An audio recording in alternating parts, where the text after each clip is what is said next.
দিলে মোমেন শুয়ে মোমেন মিশাওয়াত, নাইলে কাফের শুয়ে কাফের মিশাওয়াত। মুমিনের সাথে বন্ধুত্ব করলে, ভালো মানুষের সঙ্গে বন্ধুত্ব করলে, আল্লাহর ওলিদের সাথে বন্ধুত্ব করলে লোকটা 2 দিন আগে আর পরে আল্লাহর ওলি হয়ে মারা যাবে। বন্ধুত্ব যদি একটা বাটপারের সাথে হয়, বন্ধুত্ব যদি একটা চুগলখোরের সাথে হয়, একটা মিথ্যুকের সাথে হয়, একটা গীবতকারীর সঙ্গে হয়, একটা ব্যভিচারীর সাথে হয়, 2 দিন আগে আর পরে ওই ব্যভিচারী ছেলেটা এরও ব্যভিচারী বানায়া ছাড়বে। রাগ হইলেন যুবক ভাইরা? রাগ হইলেন না, কিছু সত্য কথা শুনে। তাই দে আমার ভাইরা, কিয়ামতের ময়দানে কাউকেই ছাড় দেওয়া হবে না। কঠিন মুসিবতের সময়ে আল্লাহর পক্ষ থেকে যখন এই সূর্যটার হিট পাওয়ার যখন বাড়ায় দেওয়া হবে, আজ থেকে আমাদের থেকে কত কোটি কোটি মাইল দূরে সূর্য, এখন শীতের দিন, তবুও দিনের বেলায় দেখবেন রোদের পাওয়ার কত বেশি। এখনকার কথা বলতেছি, এই শীতের সময়। আজকে দুপুরে রোদের মধ্যে যদি টানা 3 ঘন্টা আপনাকে রাখা হয়, দেখবেন ঘাম শরীর থেকে ছুটছে। সেই দিন সূর্যটা একেবারে মাথার কাছে এসে যাবে, সূর্যের 12টা মুখ সম্পূর্ণ আপনার আমার দিকে ঘুরে দেওয়া হবে। বিসমিল্লাহির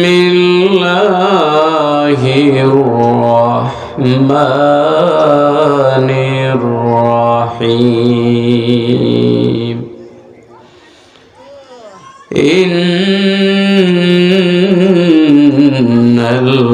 ইন্নাল্লাযীনা আমানু ওয়া আমিলুস সালিহাতি কানাত লাহুম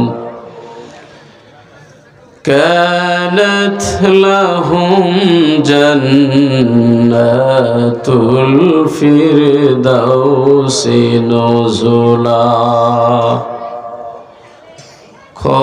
খালিদিনা ফিহা লা ইয়াবগুনা আনহা হিওয়ালা। সাদাকাল্লাহুল আযীম। وقال تعالى في شان حبيبه مخبرا وآمرا إن الله وملائكته يصلون على النبي يا أيها الذين آمنوا صلوا عليه وسلموا تسليما اللهم صل سيدنا مولانا محمد وعلى آل سيدنا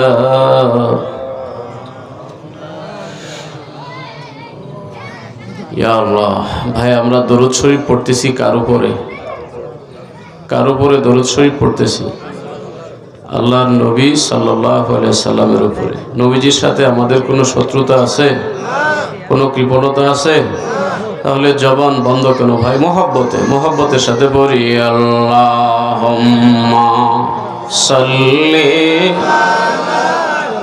সাইয়্যিদিনা মাওলানা মুহাম্মদ ওয়া আলা আলি সাইয়্যিদিনা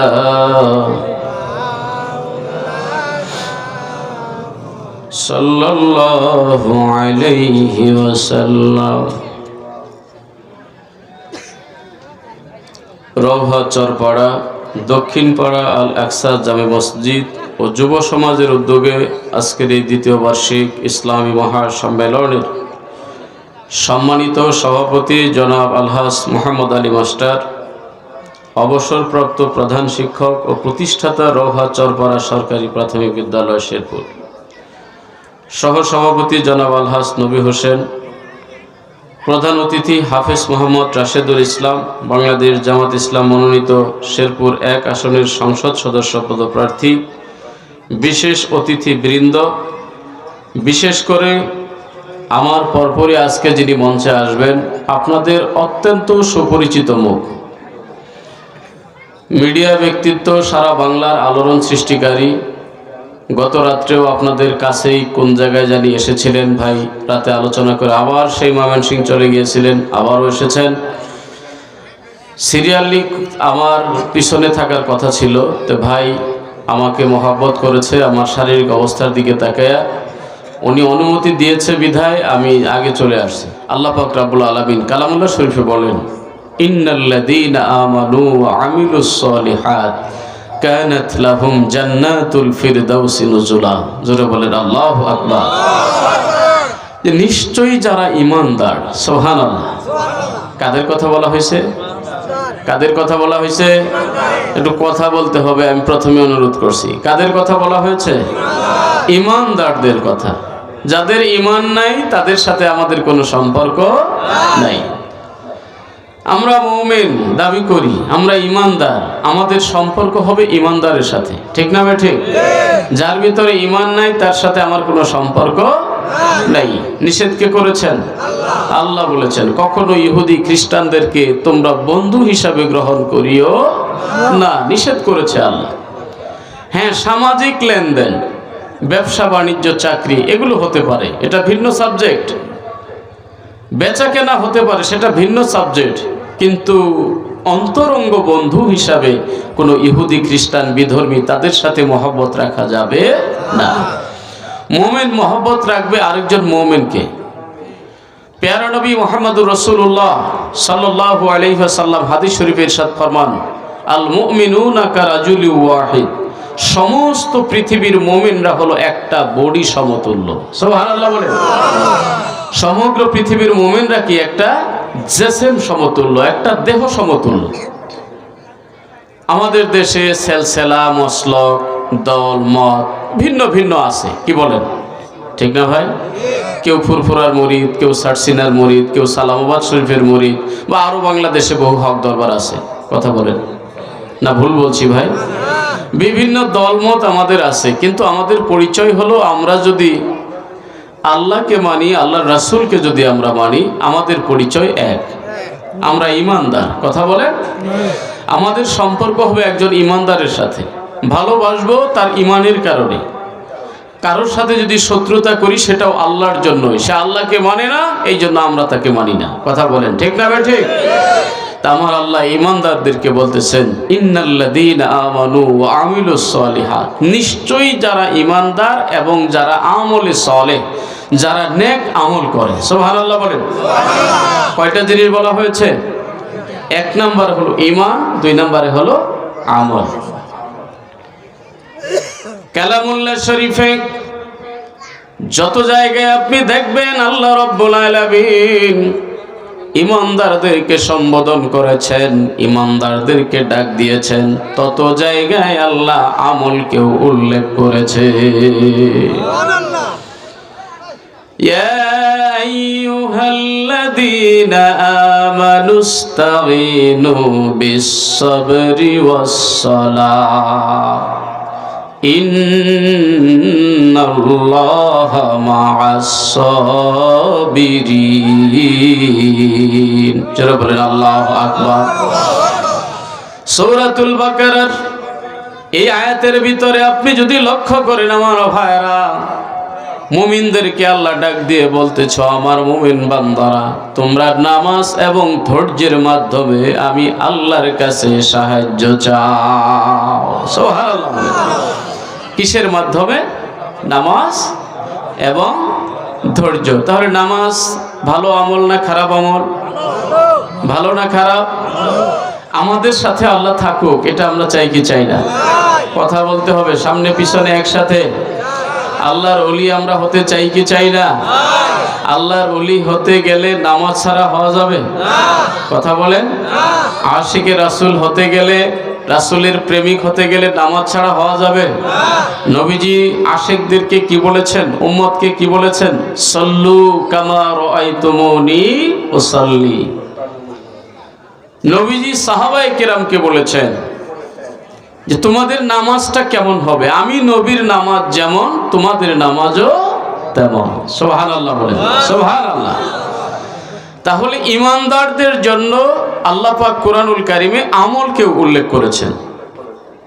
আমরা শুধু মুখে মুখে যদি বলি আমি ঈমানদার, পড়েছি কালিমা লা ইলাহা ইল্লাল্লাহু মুহাম্মাদুর রাসূলুল্লাহ, আমলের নামে ঠনঠন, আমাকে ঈমানদার বলা যাবে? ঈমানের সাথে আমলকে যুক্ত করা হয়েছে এই জন্য তোমার ভিতরে ঈমান আছে কি নাই সেটা প্রস্ফুটিত হবে, সেটার আলামত হলো আমল। কথা বলেন। আল্লাহ রাব্বুল আলামিন পৃথিবীর ঈমানদারদের জন্য একটা সুসংবাদ শোনায় দেন, নিশ্চয়ই যারা ঈমানদার এবং নেক আমল করে তাদের জন্য আল্লাহ রাব্বুল আলামিন আপ্যায়নের স্থান হিসাবে রেখে দিয়েছে জান্নাতুল ফিরদাউস। আমরা চাই কি চাই না? আল্লাহর কাছে আমরা চাইবো, আল্লাহ আপনি দয়া করে আমাদেরকে জান্নাতুল ফিরদাউসটা দিবেন। কোন জান্নাত? জান্নাতুল ফিরদাউস, সবচাইতে আলা মাকামের জান্নাত, সবচাইতে বড় জান্নাত জান্নাতুল ফিরদাউস। কারোর ভাগ্যে যদি আল্লাহ পাক রব্বুল আলামিন সবচাইতে ছোট জান্নাত, নিম্ন দরজার জান্নাতটাও দিয়ে দেয়, আমাদের এই পৃথিবী 10 পৃথিবীর সমান হবে ওই ছোট জান্নাতটা। এমন জান্নাতের আশা প্রত্যাশা কার ভিতরে না আছে রে ভাই? কিন্তু শুধু মুখের দাবিদার হলে কাজ হবে না। কোরআনের যত জায়গায় আল্লাহ ঈমানের কথা উল্লেখ করেছেন, পাশাপাশি আমলকেও আল্লাহ উল্লেখ করেছে। ঠিক না ঠিক? তাহলে মুখের দাবিদার, মুখে মুখে আমি আল্লাহওয়ালা, মুখে মুখে আমি রাসূল প্রেমিক, এই মুখের দাবির কোনো মূল্য নাই, কোনো মূল্য নাই। আপনি বেজার হন আর খুশি হন, খুশি বেজার করার জন্য অন্তত আমরা ওয়াজ করি না, ওয়াজ করি আল্লাহর জন্য। 2 জন মানুষও যদি আজকের এই মাহফিল থেকে আল্লাহ কবুল করে নেয়, সেই প্রত্যাশায় সেই আশায় কথা বলি। প্যারা নবী মুহাম্মদুর রাসূলুল্লাহ সাল্লাল্লাহু আলাইহি ওয়াসাল্লাম এক যুদ্ধের দিকে হযরতে আলী রাদিয়াল্লাহু তাআলা আনহুকে ঠেলে দিয়ে বলেছিলেন, আলী গো, তোমার জিহাদে, তোমার দাওয়াতে, তোমার আহ্বানে একজন লোকও যদি হিদায়াত প্রাপ্ত হয়, আরবের জমিনে সবচাইতে দামি সম্পদ ছিল ওই সময়ের লাল উট, এর চাইতেও তোমার এই দাওয়াতটা হলো মারাত্মক সওয়াব। সুবহানাল্লাহ। এর চাইতে বড় দামি হলো তোমার এই যে দাওয়াতের ফলে যদি একজন মানুষ পথ পায়, যদি সঠিক পথ প্রাপ্ত হয়। সুবহানাল্লাহ বলেন। তো ভাইয়ারা আমার, যতক্ষণ এখানে বসা থাকবো ততক্ষণ বসা থাকবো আমলের নিয়তে।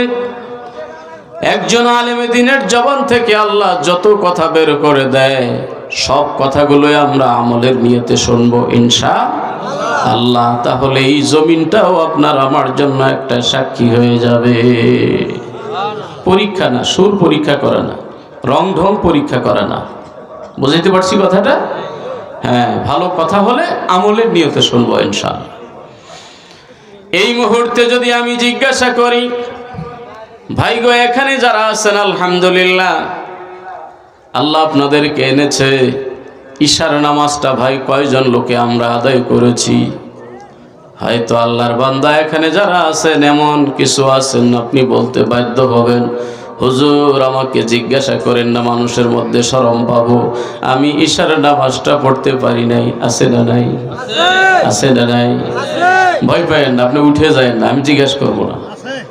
আপনার মনে আমি কষ্ট দিব না, আপনাকে লজ্জা দিব না। কিন্তু কথার কথা, আমি যদি এখানে জিজ্ঞাসা করেই বসি কে ঈশার নামাজ আদায় করেন নাই, আপনাকে যদি আমি দাঁড় করাই, লজ্জায় আপনি একেবারে মাথা নত করে ফেলবেন। আর যাওয়ার সময় আমাকে গালি দিতে দিতে যাবেন। মুখলেসুর রহমান আজাদি ওয়াজ করতে আইলো মানুষের মধ্যে আমার লজ্জা দেওয়ার জন্য, ঠিক না বে ঠিক? এই কয়জন মানুষের মধ্যে যদি এত লজ্জা লাগে, কতজন লোকের আমরা এখানে আছি, নয়তো এই বৃহত্তর ভীমগঞ্জের মানুষ জানলো এই লোকটা বেনামাজি বা এই লোকটা একটা অপকর্ম করেছে, কাল কিয়ামতের ময়দানে লক্ষ লক্ষ নয়, কোটি কোটি, হাজার হাজার, কোটি কোটি মানুষের সামনে আপনাকে আমাকে আমলের কথা জিজ্ঞাসা করা হবে। এর মধ্যে সর্বপ্রথম যে আমলটা ধরা হবে সেটা হলো নামাজ। বেজার হইলেন ভাই? বেজার হইলেন? সর্বপ্রথম যে আমলের হিসাব নেওয়া হবে সেটা হলো নামাজ। এরপরে জিজ্ঞাসা করা হবে বাকি কিছু। ভাইরে, এই জন্য আমার আল্লাহ ইমানের সাথে আমলকে উল্লেখ করেছেন। আমার ভিতরে ইমান আছে কি নাই, আছে কি নাই, আমি ইমানদার না কাফের, এটা পরিচয় বহন করবে আমার নামাজের মাধ্যমে। বহু আমার ভাইরা আছেন সুন্দর ভদ্র কথা বলেন, হুজুর সব আমল আমার ঠিক, যদিও নামাজটা একটু ভেতা আছে না? ও যুবক ভাইরা কথা বলেন না কেন? যে হুজুর আমার সব ঠিক আছে, শুধু নামাজটাই একটু ঝামেলা, বলে না এমন কথা? তাহলে আর ভাই তোমার থাকলো কি? নামাজ শেষ মানে সব শেষ, নামাজ আছে মানে সব আছে। সুবহানাল্লাহ বলেন। আমার আল্লাহ কোরআনে কি বলেছেন দেখেন, ইন্নাস সালাতা তানহা আনিল ফাহশাই ওয়াল মুনকার, নিশ্চয় নামাজ পৃথিবীর যত অশ্লীল কাজ, অসামাজিক কাজ, যত খারাপ কাজ, সব কাজ থেকে নামাজ তোমাকে বিরত রাখবে। সুবহানাল্লাহ। তাহলে নামাজের দরকার আছে না নাই? একটু কথা বলেন ভাই, রাগ হয়েন না। যদি এখানে এমন ভাইও থেকে থাকেন, যুবক আমি জীবনে নামাজ আদায় করি নাই, থাকতে পারেন, আমি আপনাকে লজ্জা দিব না। নিজে নিজে মনের কাছে জিজ্ঞাসা করেন, কাজটা আমি ঠিক করছি না খারাপ করছি না ভালো করছি। আপনার মন আপনাকে বলে দিবে নিঃসন্দেহে তুমি ভালো কাজ করো নাই। আমার কাছে না, আপনার বিবেকের কাছে আপনি জিজ্ঞাসা করেন। কেন জানেন?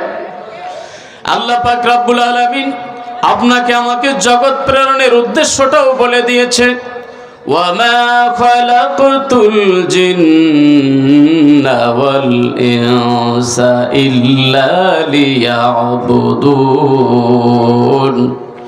রে পৃথিবীর মানুষ এবং জিন সম্প্রদায়, আমি আল্লাহ তোমাদেরকে একমাত্র আমি আল্লাহর ইবাদতের জন্যই সৃষ্টি করেছি। কার ইবাদত ভাই? কার ইবাদত? আল্লাহর ইবাদতের জন্যই। লিয়াবুদুন তাফসীর বমানা লিয়ারিফুন, আল্লাহকে চেনার জন্য। সুবহানাল্লাহ বলেন। আল্লাহকে মানার জন্য, আল্লাহ রাব্বুল আলামিনের কুদরতি কামিলার পায়ে সিজদা দেওয়ার জন্য, আল্লাহকে আল্লাহ বলে স্বীকৃতি দেওয়ার জন্যই আপনাকে আমাকে আল্লাহ তৈরি করেছে। আল্লাহর পরিচয়টা আল্লাহ কোরআনে কারীমের ছোট্ট একটা সূরার মধ্যে দিয়েছে। সুবহানাল্লাহ বলেন। সূরাটার নাম কি বলেন তো?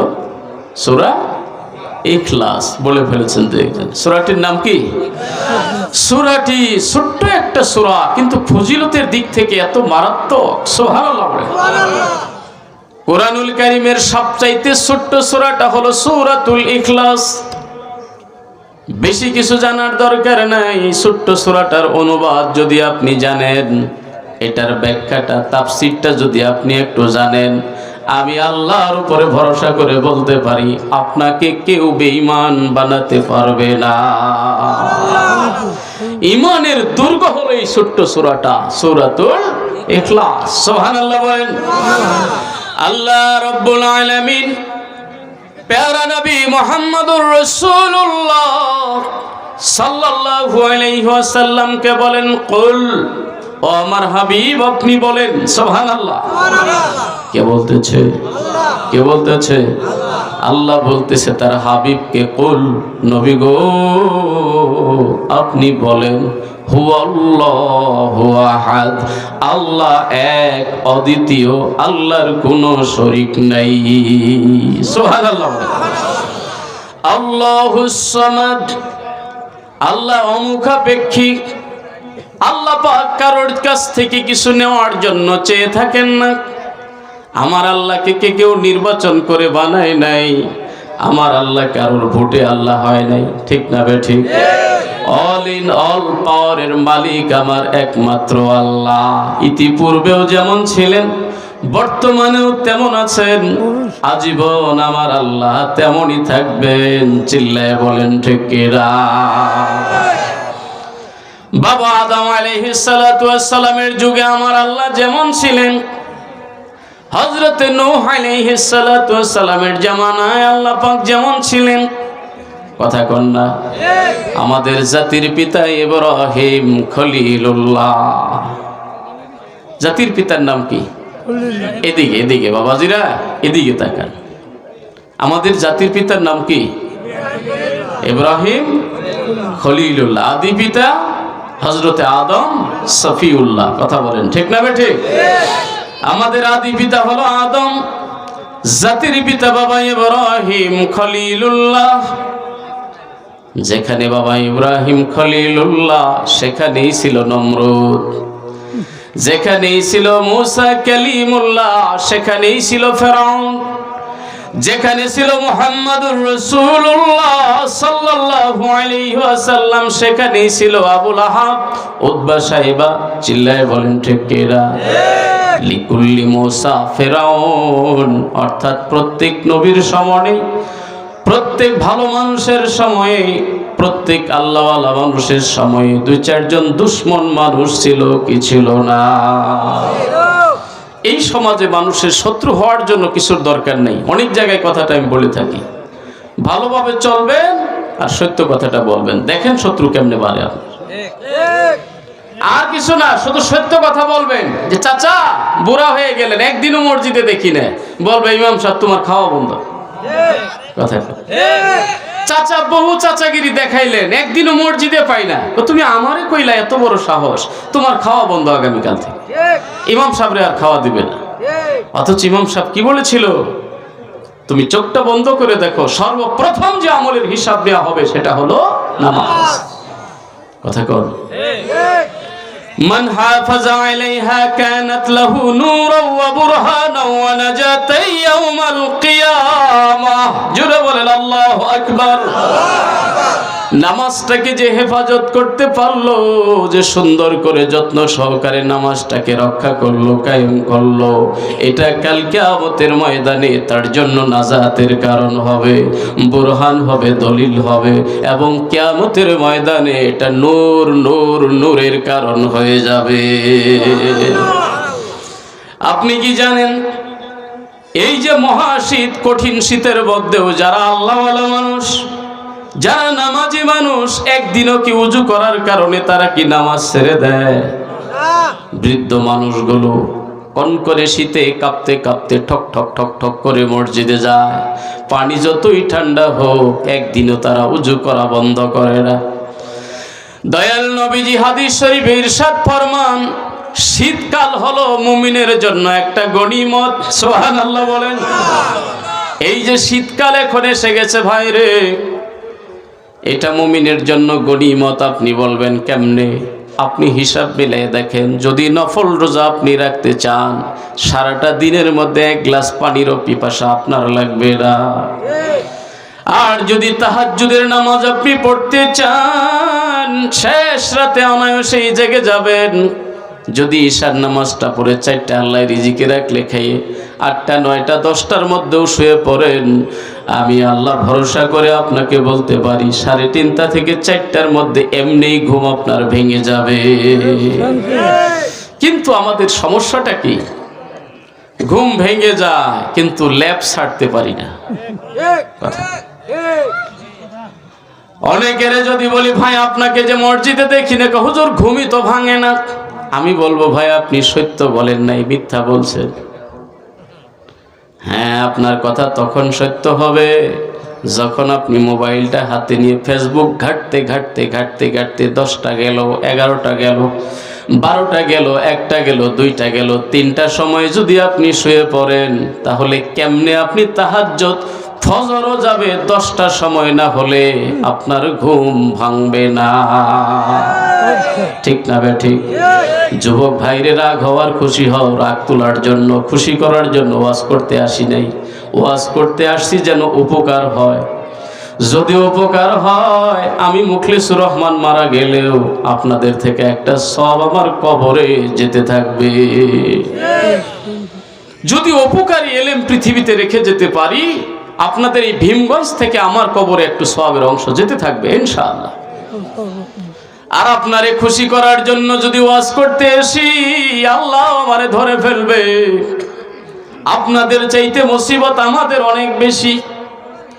প্যারা নবী রাহমাতুল লিল আলামিন নবী মুহাম্মদুর রাসূলুল্লাহ সাল্লাল্লাহু আলাইহি ওয়াসাল্লাম বলেন, কিয়ামতের ময়দানে এক শ্রেণীর মানুষের অবস্থাটা বড় বিভৎস হয়ে যাবে। কষ্ট হইতেছে আপনাদের? বলবো আর একটু বলবো? আলহামদুলিল্লাহ। এই যে এখন আপনাদের দেখে আমারও ভালো লাগতেছে। ওই হাউ হাউ কাউ কাউ এগুলোর মধ্যে আমি কথা বলতে পারি না। পরিবেশটা তৈরি হোক, এরপর পরে আজকের প্রধান আকর্ষণ আপনাদের সামনে কথা বলবে ইনশাআল্লাহ। হাজিরিন, নবীজি বলেন কিয়ামতের ময়দানে এক শ্রেণীর মানুষের অবস্থা বড় বিভৎস হয়ে যাবে। সেটা কি? শাস্তির চোটে, গরমের চোটে, চাপের চোটে পেট থেকে নারী ভুঁড়িগুলো বের হয়ে যাবে। ওই নারী ভুঁড়ির চতুর্দিকে মানুষটা ঘুরতে থাকবে।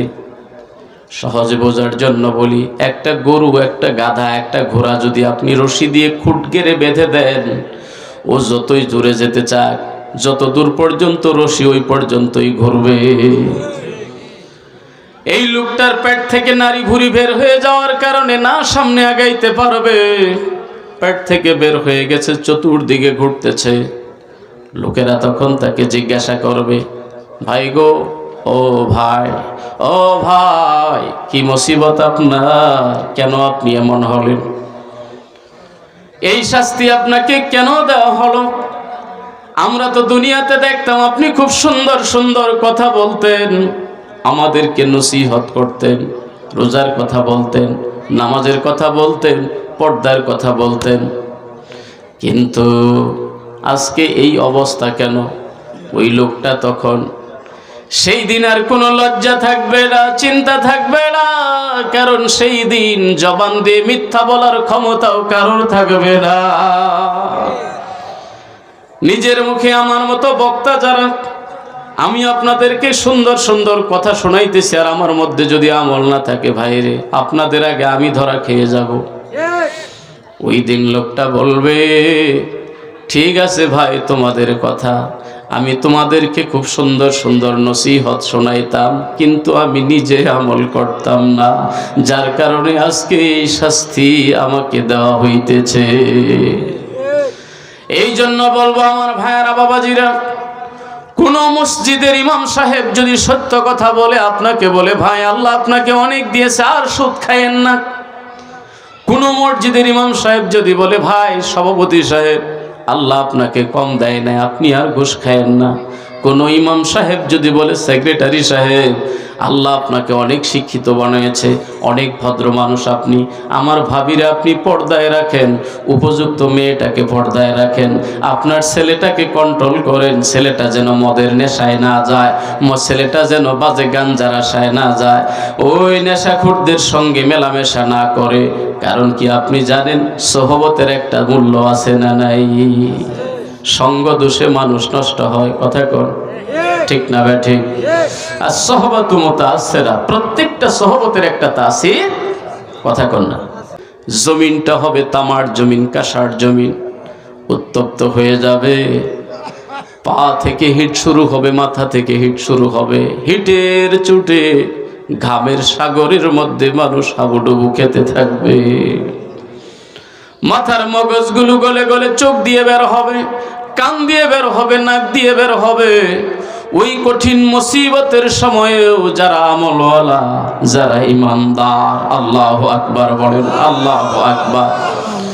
বিশেষ করে যুবকদের ব্যাপারে প্যারা নবী রাহমাতুল লিল আলামিন একটা সুসংবাদ দিয়ে গেছে আমার ভীমগঞ্জের যুবক ভাইরা, 7 শ্রেণীর মানুষ কাল কিয়ামতের ময়দানে লা জিল্লা ইল্লা জিল্লুহু, আল্লাহর ওই আরশের ছায়া ছাড়া যেদিন কোনো ছায়া থাকবে না, ওই মুসিবতের দিনেও এক শ্রেণীর যুবককে আল্লাহ আরশের নিচে ছায়া দিবে। কোন যুবকটা? শাবুন নাশাআ ফি ইবাদাতিল্লাহ। ওই যুবক, যে যুবক তার যৌবনকালটা আল্লাহর ইবাদতের মধ্যে কাটায়া দেয়। ভাইরা, ইবাদত করবো কার? আওয়াজ দিয়ে বলেন কার? দুইটা জিনিস আপনাকে ইবাদতের মধ্যে প্রেজেন্ট রাখতে হবে। সেটা কি? 1 নাম্বার হলো ইখলাস। 1 নাম্বার কি? কথা বলেন না। ইখলাস। কামে কি জানি না, আজকে আপনারা এমন লাস্টে 2 জন বক্তা পাইছেন, একজন মুখলেস, একজন ইখলাস। আলহামদুলিল্লাহ বলেন। আসলে আল্লাহ কাম ভিতরে কি রাখছে আল্লাহ ভালো জানে। আমার পরে যিনি উনি ইখলাস, আমি মুখলেস। আলহামদুলিল্লাহ বলেন। আল্লাহ যেন আমাদের নাম অনুযায়ী আমাদের ভিতরটা পরিবর্তন করে দেয়। আমিন বলেন। আপনাদেরকেও যেন আল্লাহ ইখলাসপূর্ণ আমল করার তৌফিক দেন। সকলে বলি আমিন। হাজিরিন, ইবাদতের প্রথম শর্ত হলো কি? ইখলাস। ইখলাস ছাড়া আমল, সেটা নামাজ হোক, সেটা রোজা হোক, সেটা হজ হোক, যাকাত হোক, সব আপনার হবে, কিন্তু আল্লাহর দরবারে কবুল হবে না। গাড়ি গাড়ি আমল সবাই করতে পারে, কিন্তু ইবাদত, কবুল হওয়ার মতো ইবাদত কয়জনেরটা হয় আল্লাহ ভালো জানে। এই জন্য যারা ভালো মানুষ তাদের সান্নিধ্যে আমার যেতে হয়, আমাদের যেতে হয়। যাদের আমল আল্লাহ কবুল করে, যাদেরকে দেখলে আল্লাহর কথা স্মরণ হয়, ওই লোকগুলাই তো আল্লাহওয়ালা মানুষ। ঠিক না ভাই? ঠিক।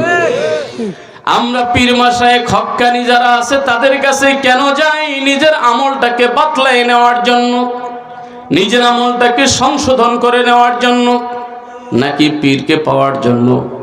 কথা বলেন। আমার স্যার সিনার পীর সাহেব হুজুর রহমাতুল্লাহ আলাই, শাহ মুহিবুল্লাহ রহমাতুল্লাহ আলাই, হুজুর বলতেন লক্ষ লক্ষ মানুষের সামনে, বাবারে আপনারা স্যার সিনাইছেন কি? স্যার সিনারে পাওয়ার জন্য, আমাকে পাওয়ার জন্য, পীরকে পাওয়ার জন্য। লক্ষ লক্ষ জনতার কণ্ঠে একসঙ্গে আওয়াজ হইতো জিনা জিনা জিনা। হুজুর বলতো, বলেন আসছি আমরা আল্লাহ এবং রাসূলকে পাওয়ার জন্য। যেই সেলসেলার পীর সাহেব, হ্যাঁ আমি শর্ষিনা বললাম, এটা আবার আপনি মনে করেন না, এখানে অনেক সালামাবাদ শরীফের মুরিদ আছেন। কথা বলেন, ঠিক না? আপনি মনে করবেন না যে হুজুর আপনারটা, আমি আমারটা বলি নাই। একটা এক্সাম্পল দিলাম। সালামাবাদ শরীফে যাওয়ার পরেও অনেক আমল ছাড়া মানুষ, যেই মানুষটা উজু জানতো না, গোসল জানতো না, সুন্নত কি জিনিস কিছুই বুঝতো না, যাওয়ার পরে দেখা গেছে সুন্নতি বাবরি রাখে। কথা বলেন, আছে না নাই? যাওয়ার পরে কি সুন্দর গোল টুপি মাথায় দেয়, যাওয়ার পরে কি সুন্দর গোল জুব্বা জামা গায়ে দেয়, নেসফেসাক জামা গায়ে দেয়, যেটা সম্পূর্ণ সুন্নত। কথা বলেন, ঠিক না বেঠিক? আরো বাংলাদেশে বহু হক দরবার আছে। এক একটা করে দরবারের কথা বললে আমার ওয়াজের সময় শেষ হয়ে যাবে। ঠিক আছে কথা? তা আমার ভাইয়েরা, আমাদের যাওয়ার উদ্দেশ্যটা কি? নিজে ভুল পথে থাকলে ওনাদেরটা দেখে, ওনাদের সান্নিধ্যে গিয়ে আমাদের আমলটাকে সংশোধন করা। ঠিক না ভাই? ঠিক। তো আমার যুবক ভাইরা, কিয়ামতের ময়দানে 7 শ্রেণীর মানুষের মধ্যে ওই শ্রেণীর যুবক আল্লাহর আরশের নিচে ছায়া পাবে, যার যৌবনকালটা কাটিয়ে দিয়েছে আল্লাহর ইবাদতের মধ্যে।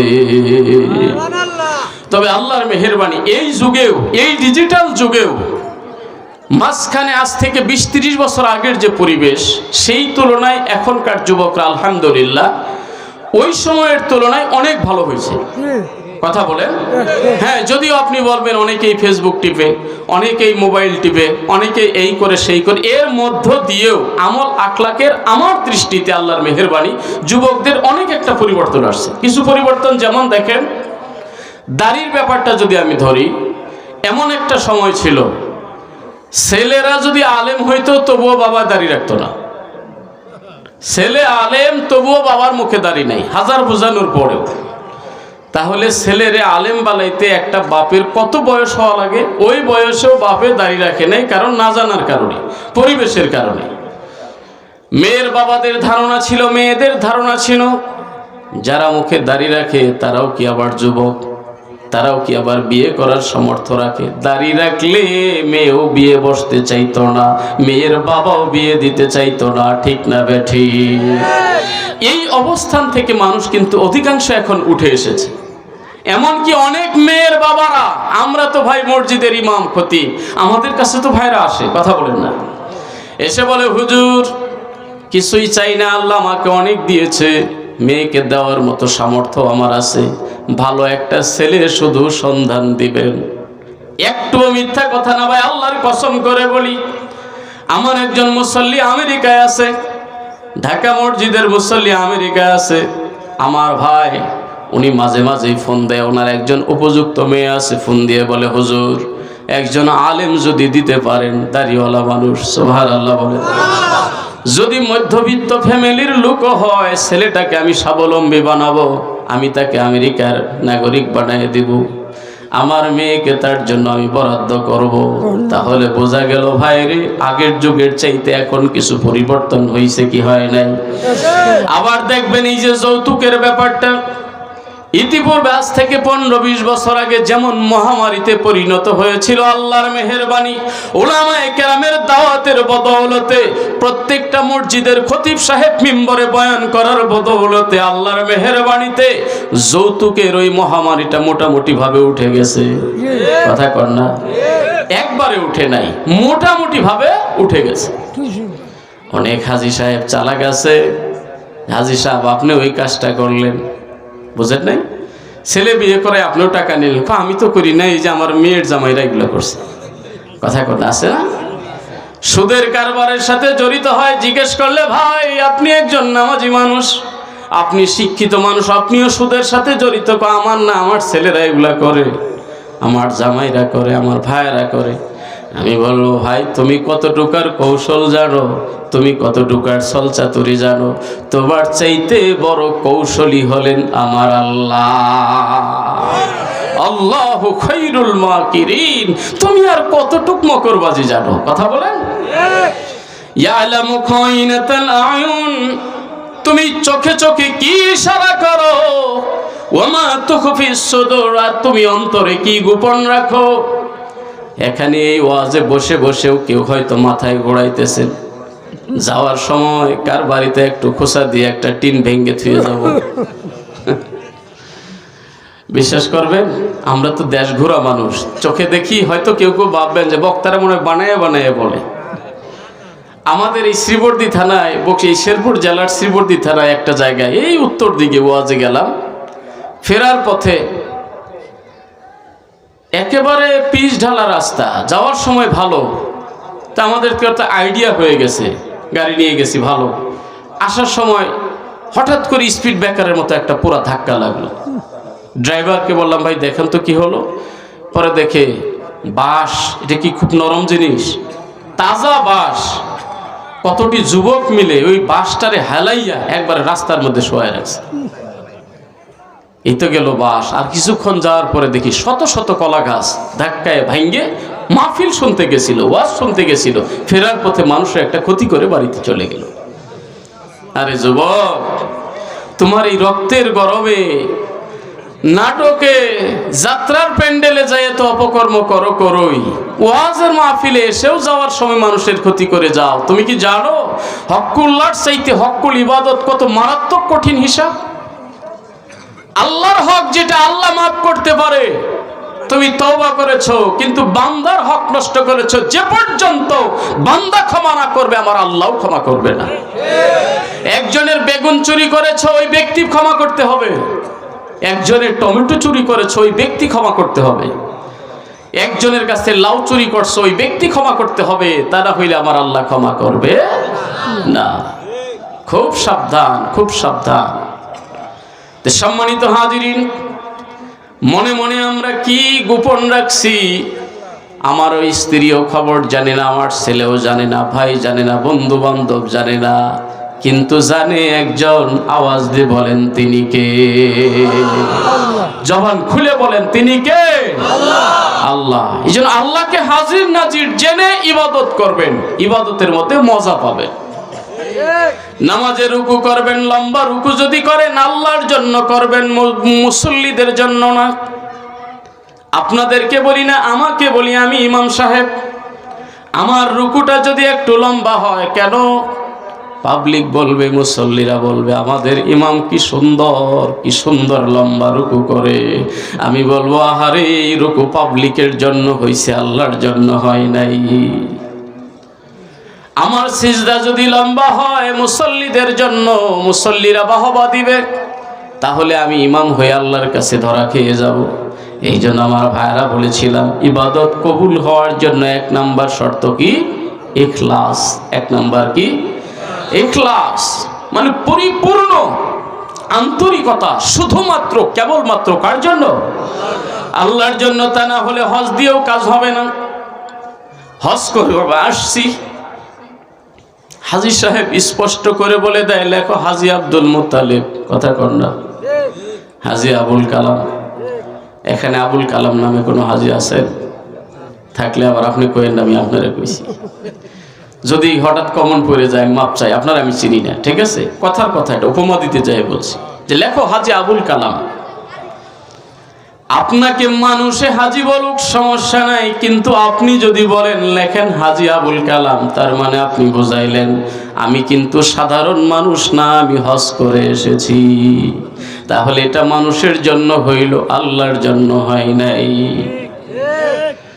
আমি যদি বলি লেখেন আমি অমুক, আমি এতবার উমরা করেছি, এতবার হজ করেছি, তাহলে এটা আল্লাহর জন্য হয় নাই। এই জন্য আল্লাহ জানিয়ে দিয়েছে, হাবিব আপনি বলেন, কুল ইন্না সালাতি ওয়া নুসুকি ওয়া মাহিয়ায়া ওয়া মামাতি লিল্লাহি রাব্বিল আলামিন। আল্লাহু আকবার। নবী গো, আপনি বলে দেন নিশ্চয় আমার নামাজ, সুবহানাল্লাহ বলেন। ও নবী আপনি বলেন নিশ্চয়ই আমার নামাজ, আমার কুরবানি, আমার বেঁচে থাকা, আমার মরে যাওয়া সব একমাত্র রব্বুল আলামিনের জন্যই নিবেদিত। সুবহানাল্লাহ বলেন। কার জন্য? জবান খুলে বলেন, কার জন্য? আল্লাহর জন্য। সব যদি আল্লাহর জন্য হয়, ইবাদতে যদি ইখলাস থাকে, তাহলে আপনি হয়ে যাবেন মুখলেস। সুবহানাল্লাহ বলেন। আপনার ইবাদতে যদি ইখলাস থাকে, আপনি হবেন মুখলেস। মুখলেস হইয়া যত ইবাদত করবেন, আপনি ডাক দিতে দেরি, আমার আল্লাহ সাড়া দিতে দেরি করবে না। এই জন্য হক্কানি আল্লাহর ওলিরা আমাদেরকে সকাল সন্ধ্যায় আল্লাহর জিকিরের তালিম দেয়। সুবহানাল্লাহ বলেন। দেয় কি দেয় না? আমরা জিকির করি আলহামদুলিল্লাহ, সুবহানাল্লাহ, লা ইলাহা ইল্লাল্লাহ, আল্লাহু আল্লাহ। আছে দাঁড়াই, কথা কোন আছে দাঁড়াই। এটার লাভটা কি? ফাযকুরুনি আযকুরুকুম ওয়াশকুরুলি ওয়ালা তাকফুরুন। আল্লাহ বলে, বান্দারে তুমি আমার জিকির করো, অর্থাৎ তুমি গুনাহ নিয়ে বান্দা আমি আল্লাহর ডাক দাও, আর আমি আল্লাহ মাগফিরাত নিয়ে তোমার কাছে হাজির হয়ে যাই। আমরা গুনাহবর্তী শরীর নিয়ে আল্লাহরে বলি, আল্লাহ মাফ করে দাও, আল্লাহ মাফ করে দাও। আমরা মোনাজাত দিলেই বলি, রব্বানা ফাগফির লানা যুনুবানা ওয়া কাফির আন্না সাইয়্যাতিনা ওয়া তাওয়াফানা মাআল আবরার। সুবহানাল্লাহ বলেন। আল্লাহ তোমার কাছে মাপ চাই আমাদের গুনাহগুলো। শেষ কথা হলো ওয়া তাওয়াফানা মাআল আবরার। নেককার যারা, আল্লাহওয়ালা যারা, আবরার যারা, তাদের সাথে আল্লাহ আমাদের মউত দাও। সুবহানাল্লাহ বলেন। এই জন্য বলবো ভাইরে, ইবাদত করব, 2টা শর্ত। 1 নাম্বার হলো ইখলাস, আন্তরিকতার সাথে, আর 2 নাম্বার হলো নীতিমালা মানতে হবে।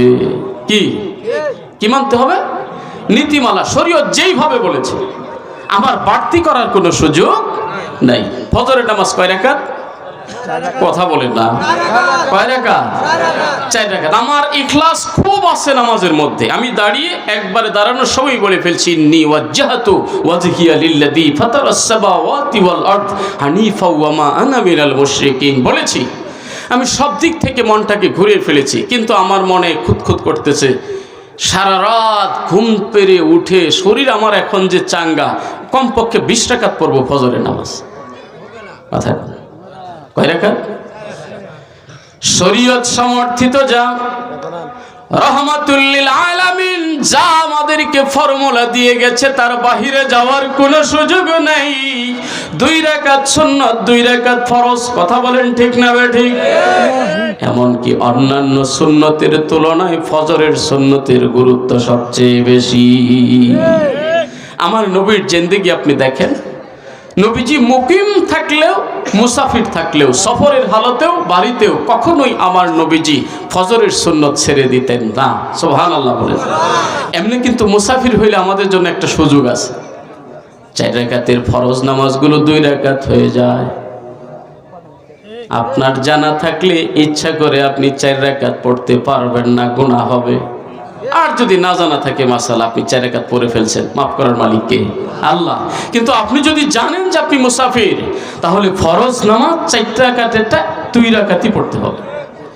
হ্যাঁ, আপনি যদি স্থানীয় কোনো ইমাম, মুকিম কোনো ইমামের পিছনে ইক্তেদা করেন, তাহলে ইমাম সাহেব যা পড়বে আপনি তাই পড়বেন, আপত্তি নাই। 2 রাকাত আপনার ফরজ হবে আর বাকি 2 রাকাত নফল হয়ে যাবে। আর যদি একা নামাজ আদায় করেন, তাহলে 4 রাকাতেরটা 2 রাকাত হবে।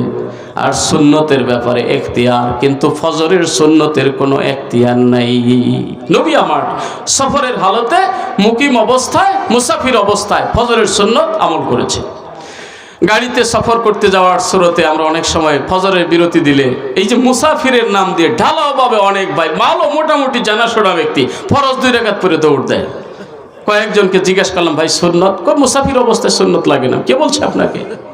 আমার রাসূলের জীবনের একটা হাদিস আপনি দেখান যে নবীজি সফরের হালতে ফজরের সুন্নত ছেড়ে দিছে। কোনো ভাই দেখাতে পারবে না, এটা কেউ পারবে না। ঢালাওভাবে শুধু শুনে আসছে এগুলো। সর্বাঙ্গে ব্যথা ওষুধ দিব কথা। আর 2-1টা মাসালা বলবো যে জুমার দিনে দেখেন একটা বরকতময় দিন। এইবার অনেক জায়গায় কথাগুলো আমি বললাম, মসজিদেও বলি, বাহিরেও বলি। ফরজ 2 রাকাত আদায় করার পরে মানে ফুটবল খেলার প্লেয়ারের মতো দৌড় দেয়। কে কার আগে যাবে, কে কার জুতা চুরি করবে, আছে না? কথা বলেন, রাগ হইেন না। আপনি বলবেন জুম্মার একজন মুসল্লি, আপনি তার জুতা চোর বললেন। আমি তাই বলবো, কিসের জুম্মার মুসল্লি সে? যাই তো ভালো ভালো জুতাগুলো পছন্দ করার জন্য। আপনার ভীমগঞ্জের কথা আমি বলি না, ঢাকার কথা বলি। আমি যে মসজিদের খেদমত আছি, আল্লাহর মেহেরবানি, বিশাল বড় একটা মসজিদ, কয়েক হাজার মুসল্লি সেখানে নামাজ আদায় করে। নারায়ে তাকবীর, নারায়ে তাকবীর। আলহামদুলিল্লাহ, মেহমান এসে গেছে। আমার